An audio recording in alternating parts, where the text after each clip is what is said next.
Well, as we continue our journey looking at the names of Jesus, we're going to take a look tonight at our third name, and that is found in Hebrews chapter 3, verse 1.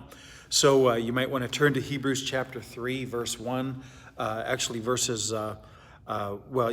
1. And we're going to take a look at two names in succession. We're going to take a look at one tonight and one tomorrow night. They're both mentioned in this same verse. And they're both related to each other, but in a way that we might not really get if we don't understand exactly what they each mean. So we're going to take a look at the first one tonight. We're going to talk about what it means and how that works in our understanding of who Jesus was. And then we're going to come back tomorrow night and look at the other one. So let's read Hebrews chapter 3, verse 1. Therefore, holy brethren, partakers of a heavenly calling, consider Jesus the apostle and high priest of our confession. So we're going to talk about Jesus being the apostle of our confession. Now, how can Jesus be an apostle? Aren't the apostles the ones whom Jesus sent out? You might remember that Jesus, when he was walking on this earth and teaching and ministering, healing people and stuff, he had followers that he called disciples, and he sent those disciples out. And that's when they became apostles. Apostle means to be sent out.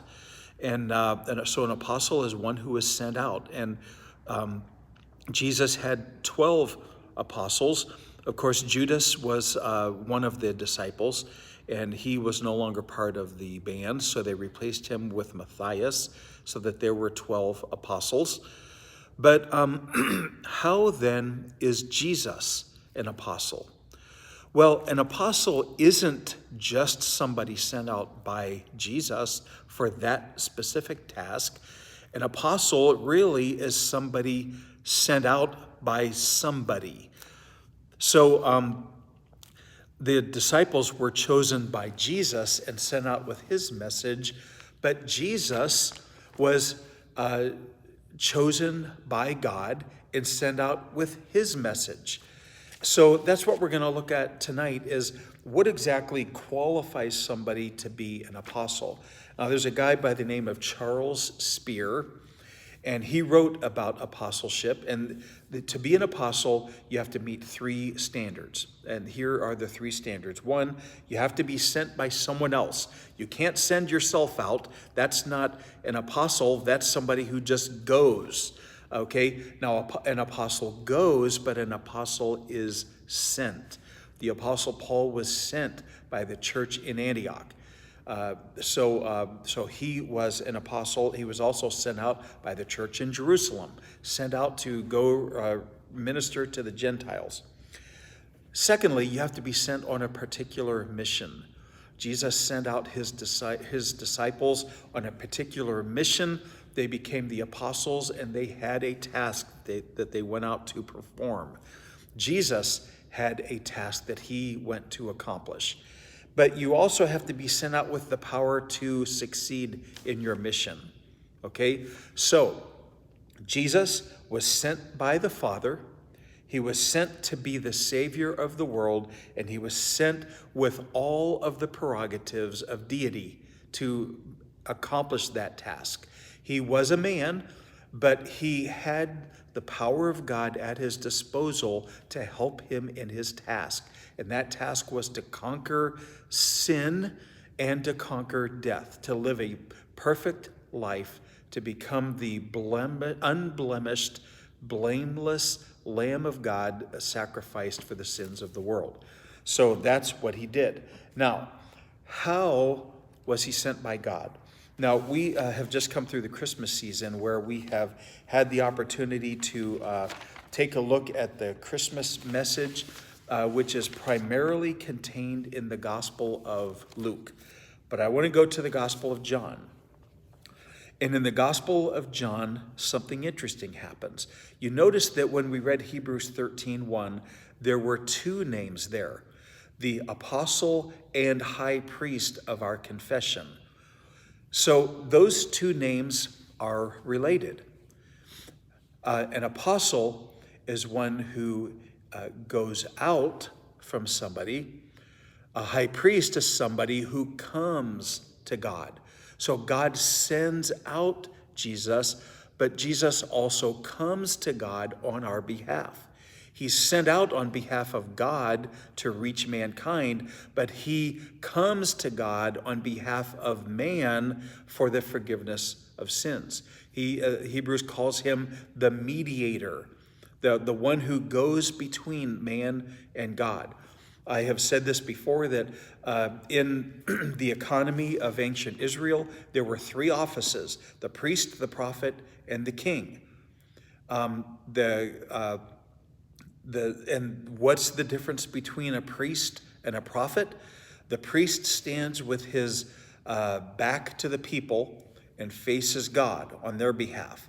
The prophet stands with his back to God and faces the people on God's behalf. The prophet speaks for God to the people. The priest speaks for the people to God. So when we say that Jesus was our apostle and high priest, he went out from God, but he came to God. Now listen to what happens in John chapter 13, and we're going to be looking at verse 3, but we're going to read verses 1, 2, and 3. Therefore, before the feast of the Passover, Jesus, knowing that his hour had come, and that he would depart out of this world to the Father, having loved his own who were in the world, he loved them to the end. During the supper, the devil having already been put into the heart of Judas Iscariot, the son of Simon, to betray him, Jesus, knowing that the Father had given all things into his hands, and that he had come forth from God and was going back to God. Okay? There's a division here. There's a dividing point in the Gospel of John in chapter 13, verse 3. Jesus had gone out from God, but he was going back to God. There's the distinction. He was the apostle who went out from God, but he's the high priest now. He's going to go back to God on our behalf. So you see that there's a dividing line in the Gospel of John, chapter 13, verse 3. So I want to go through the first 12 chapters of John, and I want to show you in what respect Jesus was sent by God, what makes him an apostle. We know his mission. We know the power that he was given, but listen to how many times he tells us in those first 12 chapters that he was sent by God. Listen to the words of John in chapter 1, verse 9. This is through 11. There was the true light, which coming into the world enlightens every man. He was in the world, and the world was made through him, and the world did not know him. He came to his own, and those who were his own did not receive him. So he came into the world.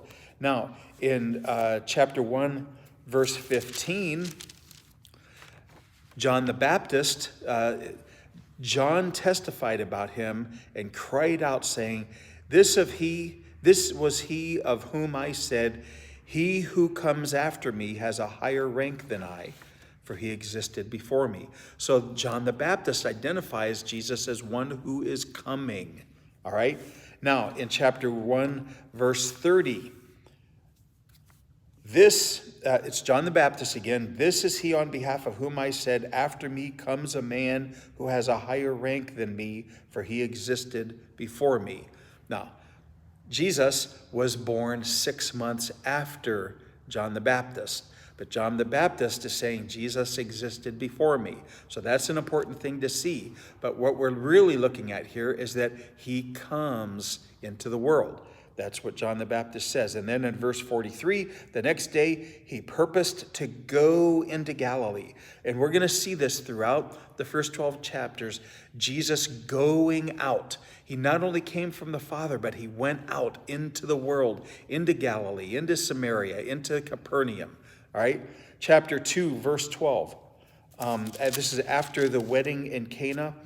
After this, he went down to Capernaum. Remember, Jesus lived in Nazareth, but he went out into Galilee. And then he went down to Capernaum, which is by the Sea of Galilee, and that's where he made his home base, probably in the homes of Peter and Andrew and James and John. He worked out of this area now. This is going to be his working base, but he went out into there. Now in chapter 3, verse 16, greatest verse in the Bible, the most popular verse in the Bible. More people have heard this and memorized this verse than any other verse. For God so loved the world that he gave his only begotten Son, that whosoever believes in him will not perish, but have everlasting life. But do you know the next verse? In verse 17, for God did not send the Son into the world to judge the world, but that the world might be saved through him. That's telling us two of those important standards of being an apostle. He was sent by God, and it tells us why: to save the world. Now in chapter 3, verse 31, he who comes from above is above all, and he who is of the earth is from the earth and speaks of the earth. He who comes from heaven is above all. And in verse 34, for he whom God has sent speaks the words of God, for he gives the Spirit without measure. There's that third point. He is empowered. Okay, so he is sent by God. He has a mission, and he is empowered to accomplish that mission.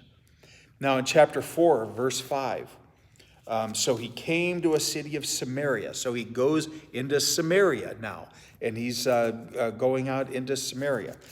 In verse 43, after 2 days, he went forth from there into Galilee. So he's traveling about. Now in chapter 5, verse 30, we read that I can do nothing on my own initiative. As I hear, I judge, and my judgment is just, because I do not seek my own will, but the will of who? Of him who sent me. Jesus was sent by God for this task and for this purpose. In chapter 6, verse 1, he went away to the other side of the Sea of Galilee. In chapter 6, verses 33 and 34, for the bread of God is that which comes down out of heaven and gives life to the world. And then in verse 34, they said to him, Lord, always give us this bread.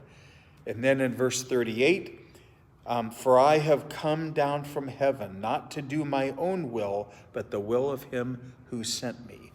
And then I'm going to read just three more verses. Chapter 7, verse 33. Therefore Jesus said, for a little while longer I am with you, then I go to him who sent me. You see that two-part message there. He has been sent, but he's going to go back. He was sent as an apostle, and he's going to go back as our high priest. Chapter 8, in verse 16. But even if I do judge, my judgment is true, for I am not alone in it, but I and the Father who sent me. And then one more, chapter 9, verse 4. We must work the works of him who sent me, as long as it is day. Night is coming when no one can work. And then verse 5, while I am in the world, I am the light of the world. So that's just kind of a survey there of the fact that Jesus was the apostle. Now, Hebrews has a specific mission for us. Hebrews is telling us something about Jesus. The whole book of Jesus is there to tell us how much better Jesus was than everything else in the world. Oops, that's the wrong screen there. Meant to push that one. There we go. Hebrews is telling us how much better Jesus was than everything else. He's better than the law. He's better than the angels. He's better than Moses and Aaron. And in chapter 3, he's saying he is the apostle.